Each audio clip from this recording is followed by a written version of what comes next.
Hello students, welcome back to another HTML tutorial. इस tutorial में हम लोग सेमेंटिक वेबसाइट का स्ट्रक्चर बनाएंगे कि सेमेंटिक टैग्स को यूज़ करके किसी भी वेबसाइट का एक स्ट्रक्चर किस तरह बन सकता है।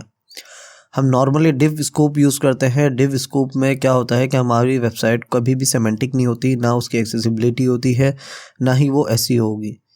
तो इन सब से बचने के लिए और अच्छा कोड लिखने के लिए हम लोग सेमेंटिक स्ट्रक्चर के थ्रू, यानी कि सेमेंटिक टैग्स के थ्रू हम लोग एक स्ट्रक्चर बनाएंगे वेबसाइट का। यहाँ पर आप देख सकते हो कि एग्जांपल मैंने बनाई हुई है। एक दी प्रोवाइडर्स बेसिक पेज के नाम से एक टाइटल दिया हुआ, practical1.html के नाम से एक फाइल बनाई हुई है। इसमें आप देख सकते हो यहाँ पर क्या हो रहा है कि एक डिव है जो टॉप सेक्शन है, और टॉप सेक्शन के अंदर नेविगेशन लिंक्स की क्लास डिव दी हुई है, उसके अंदर एक क्लास है ये, और एंकर में हमारे पास लिंक्स ले हुए हैं। देन हमारे पास कंटेंट रैपर के नाम से एक क्लास है जिसके डिव के अंदर अवर स्टोरी लिखी हुई है। देन डिव है, और डिव में हमारा बॉटम बार यानी कि फुटर है। अब इस कोड के अंदर आउटपुट में कोई गलती नहीं होगी। सारे HTML के जो है ब्लॉक लेवल एलिमेंट्स यूज़ हुए हैं एंकर के अलावा, और इनको हम लोग स्टाइलिंग करके CSS करके पूरा स्ट्रक्चर बना सकते हैं। बट ये से कहते हैं डिव स्कूप।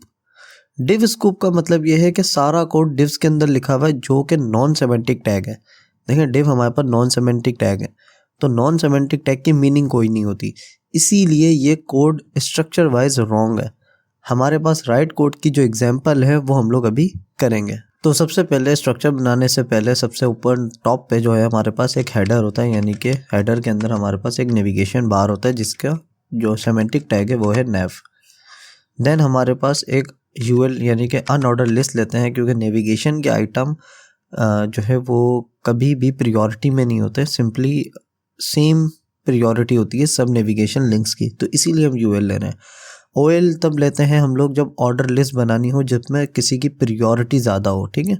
देन हमारे पास UL के अंदर लिस्ट आइटम होगा। देन LI के अंदर ही हमारे पास एक एंकर होगा जिसके अंदर हमारा एक नेविगेशन लिंक हो सकता है, ठीक है। अभी एग्जाम्पल के लिए मैंने हैश दिया है। देन इसी को कॉपी पेस्ट कर लेंगे हम लोग नीचे, और 3-4 हम लोग कॉपी पेस्ट कर लेंगे जो कि हमारे नेविगेशन लिंक्स होंगे। नेविगेशन बनाने का प्रॉपर तरीका यही है, nav के अंदर UL, LI और एंकर, और ये हेडर के टैग में इसीलिए है क्योंकि हमारे पास यही हेडर है। इसी हेडर के अंदर नेविगेशन लिंक बने हुए हैं, ठीक है। देन हमारे पास मेन का एक टैग होगा। मेन का टैग जो होता है इसके अंदर बॉडी का कंटेंट होता है। देखिए, एक होता है हेडर, एक होता है फुटर, देन बीच में कंटेंट होता है। जो बीच में कंटेंट होता है वो एक मेन के टैग के अंदर होता है। इसके अंदर एक हम एक आर्टिकल का टैग ले लेंगे। आर्टिकल का टैग जो है बेसिकली एक सेल्फ कंटेन टैग है।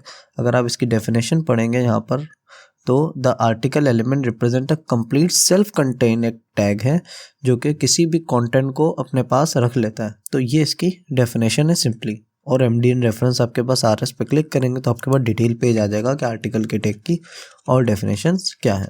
आर्टिकल के अंदर हमारे पास फॉर एग्जांपल अगर हम अबाउट अस लिख रहे हैं तो हमारे पास एक H1 है अबाउट अस, ठीक है। देन इसका एक पैराग्राफ है कि पैराग्राफ में हम कुछ भी लिख सकते हैं। अभी मैं वंस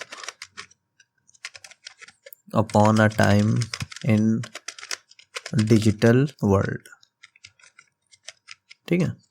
तो हमारे पास लॉरम इप्सम मैंने इसलिए भी नहीं लिखा क्योंकि अब हम सब सेमेंटिक टैग लिख रहे हैं, सेमेंटिक टैग्स का इस्तेमाल कर रहे हैं, तो सेमेंटिक टैग्स के इस्तेमाल के साथ साथ हम लोग एक कंटेंट भी प्रॉपर लिखेंगे। कोई भी लॉरम इप्सम का कंटेंट नहीं लिखेंगे, ठीक है। लेकिन अभी आप लॉरम इप्सम भी लिख सकते हो, कोई मसला नहीं है, लेकिन बाद में जब कंटेंट क्रिएटर कंटेंट लिख देगा तो आप वही कंटेंट फिर लिखोगे, देन इसको आप वेबसाइट को पोस्ट या पब्लिश करोगे। ये हमारे पास एक हेडर हो गया जिसके अंदर नेविगेशन हो गया। देन हमारे पास मेन का टैग हो गया। मेन के टैग के अंदर एक आर्टिकल हो गया। एक आर्टिकल नहीं, यहाँ पे 2-3 आर्टिकल हो सकते हैं क्योंकि आर्टिकल मल्टीपल हो सकते हैं। और फर्दर हम लोग अभी आगे एक और ट्यूटोरियल बनाएंगे लैंडिंग पेज का। तो मेन के टैग के अंदर हम लोग एक सेक्शन भी लेते हैं कि अबाउट अस का सेक्शन, टेस्टिमोनियल का सेक्शन और कॉन्टेक्ट अस का सेक्शन। तो हम लोग मल्टीपल सेक्शंस भी बना सकते हैं। एक मेन टैग के अंदर मल्टीपल सेक्शंस आ सकते हैं। ये हमारे पास मेन कंटेंट हो गया। देन हमारे पास होता है फुटर का टैग। फुटर का टैग एक सेमेंटिक टैग है, जाहिर है, और इसके अंदर हम लोग कोई भी एक पैराग्राफ ले लेंगे। जैसे हम लोग लिख लेंगे COPY कॉपीराइट कॉपी, और यहाँ लिख दिया all rights reserve by the providers, तो ये हमारा प्रॉपर कोड हो गया। इस फुटर के अंदर हमारे पास मल्टीपल आर्टिकल्स भी हो सकते हैं, मल्टीपल सेक्शंस भी हो सकते हैं कि उसके अंदर एक अबाउट अस कंपनी बना दिया और एक अबाउट CEO बना दिया। तो इस तरह हम लोग कुछ सेक्शंस भी ले सकते हैं, मतलब कुछ अलग अलग आर्टिकल्स भी ले सकते हैं, छोटे छोटे डिव्स। ठीक है, अभी हमने सिंपली पैराग्राफ ले लिया जिसके अंदर हम लोगों ने एक all rights reserved by the providers लिख दिया। देन इसका आउटपुट देख लेते हैं हम लोग। मैंने इस फाइल को यहाँ रन किया हुआ है, तो मैं यहाँ आके रिफ्रेश करता हूँ। देन हमारे पास इसका आउटपुट है। आउटपुट में आपके पास सिंपली आ रहा होगा कि नेविगेशन है और अबाउट अस का सिर्फ ये चीज़ लिखी हुई है, एंड देन हमारे पास ये ऑल राइट्स रिजर्व लिखा हुआ है। तो ये सिंपल आ रहा है। बट अब जब हम इसको स्टाइलिंग करेंगे तो ये प्रॉपर एक नेविगेशन लिंक होगा, प्रॉपर हमारे पास अबाउट अस का सेक्शन आ रहा होगा, सबसे नीचे फुटर आ रहा होगा।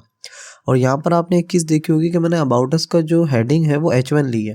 H1 लेने का मकसद ये होता है, H1 हमारे पास एक पेज के अंदर एक ही हेडिंग होती है और वो हमारे पास मेन हेडिंग होती है।